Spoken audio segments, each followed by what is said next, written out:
कराची के इलाके लांढी में गैर मुल्कियों की गाड़ी पर खुदकुश हमला नाकाम। मानसेहरा कॉलोनी में एक हमलावर ने खुद को धमाके से उड़ा दिया। दूसरा दहशतगर्द सिक्योरिटी गार्ड और पुलिस की फायरिंग से मारा गया। हमले में एक सिक्योरिटी गार्ड शहीद हो गया, एक सिक्योरिटी गार्ड और एक राहगीर जख्मी हुआ। तमाम गैर मुल्की महफूज रहे।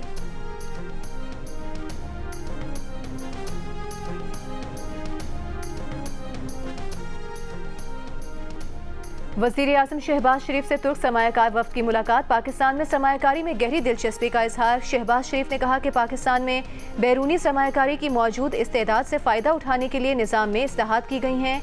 पाकिस्तान तुर्की के साथ इक़्तिसादी ताल्लुकात के फ़रोग़, तिजारती शराकतदारी की मज़ीद मजबूती का ख्वाहां है।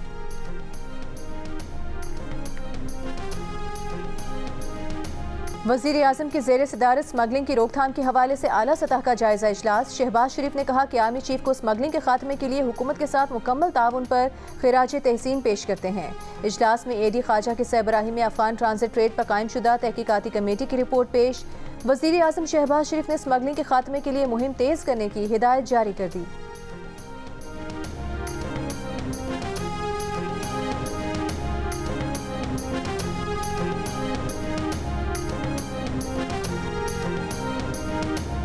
ऐवान सदर में तो चीफ ऑफ जनरल स्टाफ को निशान इम्तियाज़ मिलिट्री देने की तकरीब। सदर मुमलिकत आसिफ अली जरदारी ने तो चीफ ऑफ जनरल स्टाफ को निशान इम्तियाज़ मिलिट्री से नवाजा।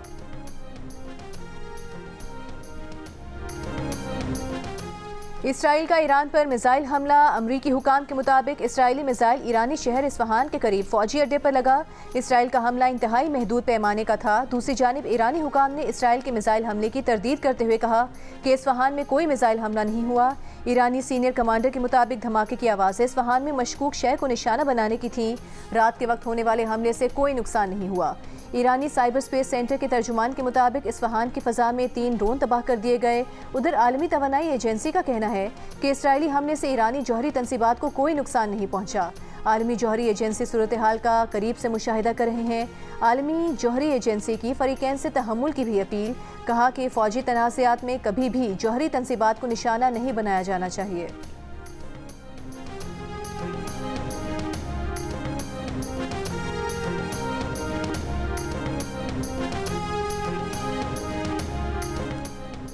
ईरान ने खबरदार किया है कि इसराइल ने ईरानी मफादात के खिलाफ मजीद फौजी कार्रवाई की तो फैसला कुन और मुनासिब जवाब देने से गुरेज नहीं किया जाएगा। ईरानी वज़ीर ख़ारजा हुसैन अब्दुल्लाहियान ने सलामती काउंसिल के इजलास में खिताब करते हुए कहा कि ख़ित्ते की संगीन सूरत हाल के पेश नज़र तनाज़े को मज़ीद बढ़ने से रोकने के लिए अक़वाम मुत्तहिदा को मौका देने पर तैयार हैं।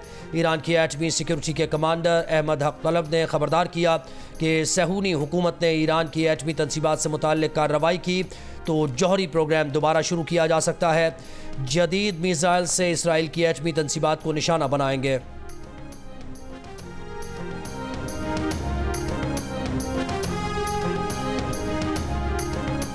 अमरीका ने फ़लस्तीनी रियासत को तस्लीम करने से इनकार कर दिया। अक़वाम मुत्तहिदा की सलामती काउंसिल में करारदाद वीटो कर दी। फ़लस्तीनी अथॉरिटी को मुकम्मल रुकनियत देने के हक़ में 12 अरकान ने वोट दिया। बरतानिया और स्विट्ज़रलैंड गैर हाजिर रहे। अमरीका फ़लस्तीन के खिलाफ वोट देने पर फ्रांस, जापान, जनूबी कोरिया, एक्वाडोर को कायल ना कर सका। फ़लस्तीनी सदर महमूद अब्बास की जानिब से अमरीका की मज़म्मत। फ़लस्तीनी मंदूब रियाज मंसूर ने कहा कि फ़लस्तीनियों के आज़म को शिकस्त नहीं दी जा सकती। अक़वाम मुत्तहिदा के सेक्रेटरी जनरल एंटोनियो गुतेरेस बोले 2 रियासती हल में पेशरफ ना की गई तो तशद्दुद का खतरा बढ़ेगा। इसराइली मंदूब की वोट देने वाले ममालिक पर तनकीद। गजा जंग के आगाज़ के बाद से फ़लस्तीन बहरान पर अमरीका का ये चौथा वीटो है।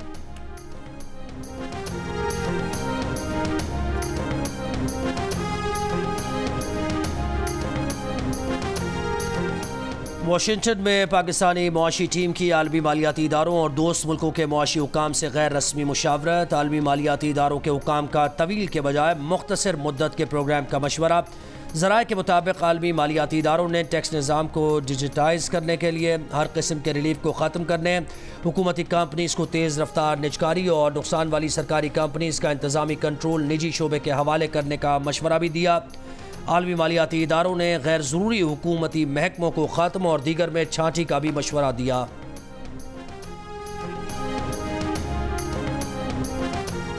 2024 में पाकिस्तान की शरह नमू 2023 से बेहतर रहेगी। IMF की रिपोर्ट में पेश गोई।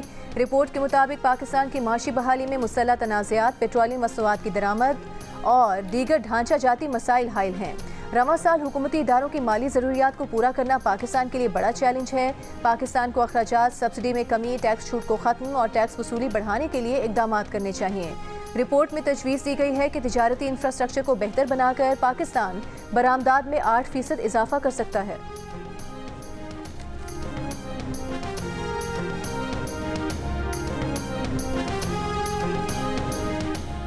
रावलपिंडी में रोटी की कीमत में कमी के खिलाफ नान भाइयों का हड़ताल ख़त्म करने का ऐलान। ज़िला इंतज़ामिया का महंगी रोटी बेचने वालों के खिलाफ ट्रैक डाउन, शटर डाउन करने वाले तनूरों को सील करना शुरू कर दिया। लाहौर में 2254 मकामात की चेकिंग, 95 मुकदमात, 59 गिरफ्तारियाँ, 3,85,000 के जुर्माने। डिप्टी कमिश्नर लाहौर राफिया हैदर का कहना है कि लाहौर में 90% से ज़ायद मकामात पर रोटी और नान नई कीमत पर दस्तियाब है।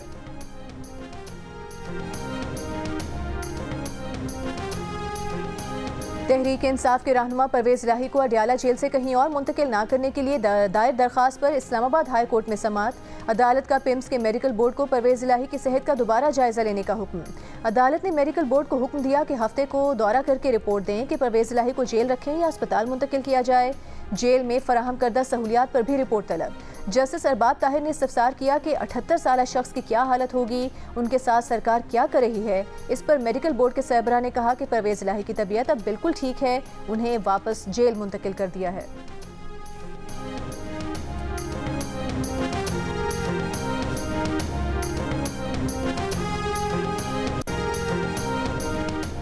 पेशावर हाई कोर्ट ने अपोजिशन की खवातीन और अक़लियती अरकान से हलफ लेने का हुक्म दे दिया। अदालत ने कहा कि खैबर पख्तूनख्वा असम्बली में सेनेट इलेक्शन से पहले मखसूस अरकान से हलफ लिया जाए।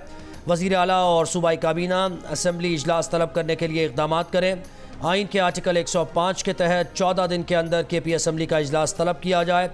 मखसूस नशस्तों पर नौमुंतखब अरकान को हलफ से रोकना आइन की खिलाफ वर्जी है। इस साल हम भी हज मामलात की निगरानी करेंगे, इस्लामाबाद हाई कोर्ट के रिमार्क्स। जस्टिस अरबाब मोहम्मद ताहिर ने निजी कंपनीज के हज कोटा से मुतालिक केस में वजारत मजहबी उमूर को तनबीह की कि अगर किसी ने टैक्सी से मुतालिक भी शिकायत की तो आपकी खैर नहीं। जस्टिस अरबाब ताहिर ने रिमार्क्स दिए कि हर साल 5-5 बंदे सेक्रेटरीज और वज़रा अपनी तरफ से भेजते हैं। FIA से भी तफसील मंगवा लेंगे। पैरामेडिक स्टाफ में किस किस को भेजते हैं हम सारा फॉरेंसिक करवाएंगे। कितना कोटा दिया गया है हम पाकिस्तानियों को बुलाकर पूछेंगे। 1800 अफराद गए तो क्या सहूलत फराहम की।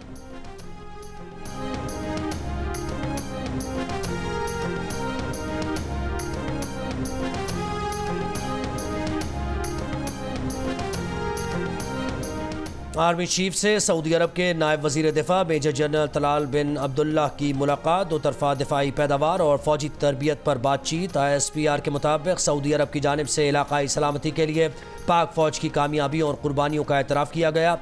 आर्मी चीफ ने सऊदी ज़मीनी अफवाज की इस्तेदाद में इजाफे के लिए पाक फ़ौज की मुआवनत की तौसीक की।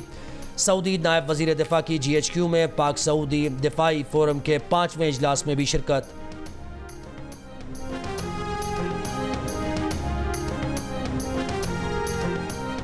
ऑपोजिशन ने हम पर तनकीद करनी है, करे। पाकिस्तान पर तनकीद करने की इजाज़त नहीं दी जाएगी। इनके लीडर का वतीरा रहा है कि पाकिस्तान की खारिजा पॉलिसी के साथ खेलें। विफाकी वज़ीर इत्तलात अता तारर का कौमी असम्बली से खिताब।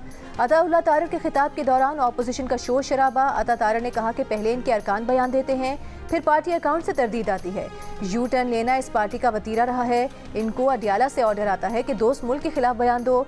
ये वही हैं जिन्होंने 9 मई के हमले किए थे।